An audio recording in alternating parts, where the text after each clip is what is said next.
তোমরা কি জানো মানুষ মারা যাওয়ার পর তার আত্মার কি হয়? একদিন নবী করিম সাল্লাল্লাহু আলাইহি সাল্লামের একজন সাহাবী মারা গেলেন। রাসূল পাক সাল্লাল্লাহু আলাইহি সাল্লাম ওনার জানাজা পড়ালেন। তারপর একদল সাহাবী মৃতদেহ কবর দেওয়ার জন্য কবরস্থানে নিয়ে আসলেন। সবার সাথে আমাদের নবী করিম সাল্লাল্লাহু আলাইহি সাল্লাম হেঁটে হেঁটে আসলেন। দুজন সাহাবী কবর খুঁড়তে শুরু করলেন। সবাই মৃতদেহকে ঘিরে বসে আছেন। কবর খনন শেষ হওয়া পর্যন্ত অপেক্ষা করছেন। সবাই চুপচাপ, নীরব ও শান্ত একটি পরিস্থিতি। নবীজি গভীর মনোযোগ দিয়ে কবর খোঁড়া দেখছিলেন। একটিবার সবার দিকে তাকে জিজ্ঞেস করলেন, তোমরা কি জানো মানুষ মারা যাওয়ার পর তার আত্মার কি হয়?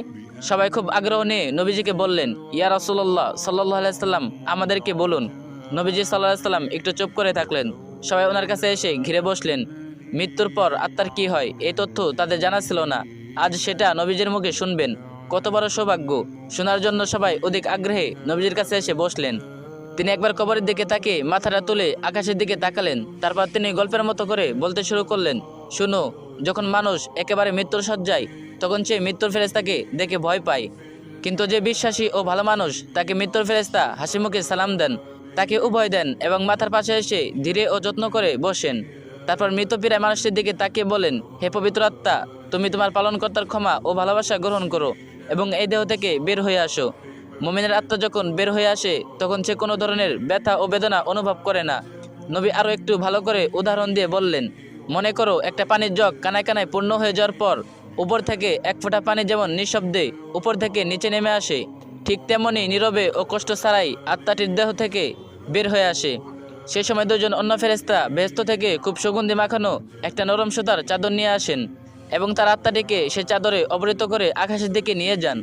তারা যখন আকাশে পৌঁছান, তখন ফেরেশতারা সে আত্মাটিকে দেখার জন্য এগিয়ে আসেন। কাছে এসে সবাই বলেন, সুবহানাল্লাহ, কত সুন্দর আত্মা, কি সুন্দর তার ঘিরান। তারপর সবাই জানতে চান, এই আত্মাটি কার?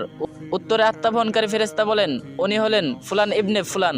নবীর আরবিতে বলেছেন, বাংলা হলো অমুকের সন্তান অমুক। বাকি ফেরেশতা তখন আত্মাটিকে সালাম দেয়। তারপর আবার জিজ্ঞেস করে, উনি কি করেছেন? ওনার আত্মা এত সুঘ্রাণ কেন? আত্মা বহনকারী ফেরেশতা তখন বলেন, আমরা শুনেছি মানুষজন নিচে বলাবলি করছে, উনি একজন ভালো মানুষ ছিলেন, আল্লাহর ভালো বান্দা, অনেক দয়ালু, মানুষের অনেক উপকার করেছেন। এতটুকু বলার পর নবী একটু থামলেন।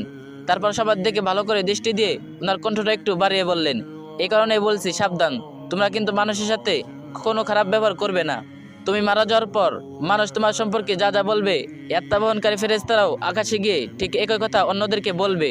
এ কথা বলে তিনি আবার একটু চুপ করলেন, কবরটার দিকে দৃষ্টি দিলেন, আবার বলতে শুরু করলেন, এই সময় মানুষ যখন পৃথিবীতে মৃতদেহকে কবর দেওয়ার জন্য গোসল দিয়ে প্রস্তুত করবে, তখন আল্লাহ তাআলা আত্মা বহনকারী ফেরেশতাদেরকে বলবেন, যাও, এখন তোমরা আবার এই আত্মাকে তার শরীরে দিয়ে আসো।